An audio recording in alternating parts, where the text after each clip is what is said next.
ఈ సినిమా ఇంత పెద్ద హిట్ అవ్వటానికి మరొక స్ట్రాంగ్ రీజన్ సత్య సినిమాలు వరుసగా చూస్తుంటాను. సత్య ఇక్కడ లేడు పాప, అన్ఫార్చునేట్. రావాలని చాలా ఉత్సాహంగా ఉన్నాడని నాకు చెప్పాడు మనవాడు. అండ్ బిజీగా ఉన్నాడు. ఓకే, ఇలాంటి ఈవెంట్స్ రాకపోయినా సరే ఇది ఎలాగైనా చూస్తాడు తను. ఈ పాటికే లైవ్ చూసేస్తుంటాడేమో.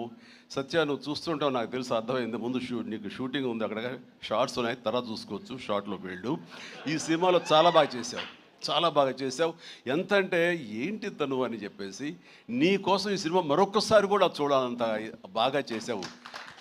నువ్వు నాతో పాటు యాక్ట్ చేసినప్పుడు కూడా నేను అబ్జర్వ్ చేస్తుంటే నీకు లిమిటేషన్స్ లేవు. నువ్వు అంటే ఆ క్యారెక్టర్ పరంగా నువ్వు ఆ హద్దులు లేకుండా నీ మనసుకు ఏది అనిపిస్తే నీకున్నటువంటి ఆ మిమిక్ టాలెంట్ తోటి దీన్ని అల్లుకుంటూ వెళ్ళిపోతుంటావు, కొత్తగా చేయడానికి ప్రయత్నం చేస్తుంటావు.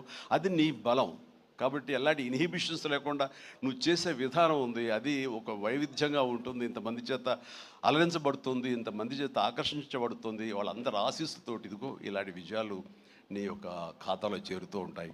ఆ రకంగా నువ్వు చూపించినటువంటి ఈ కామెడీ నాకు మళ్ళీ చూడాలనిపిస్తుంది. అంత బాగా చేసావు. అఫ్కోర్స్ మనం చేసినప్పుడు కూడా నువ్వు నీ అభిమాని అండి అంటూ గతంలో మీరు ఎట్లాగా నా సినిమాల కోసం ఎన్ని చూస్తుంటావు అండ్ అవన్నీ చెప్తూ ఉంటావు, వింటూ ఉంటాను. కానీ నాకు నువ్వు ఆనందం ఇచ్చాకంటే నా శిష్యుడిగా కానీ నా అభిమాని ఇంత స్థాయిలో ఉన్నాడన్న ఆ గర్వం ఉంది సేవ. అది నేను కొన్నా సరే ఎలాగైనా నేను మాటలు చెప్పలేను, అంత ఆనందంగా ఉంది. Please keep rocking.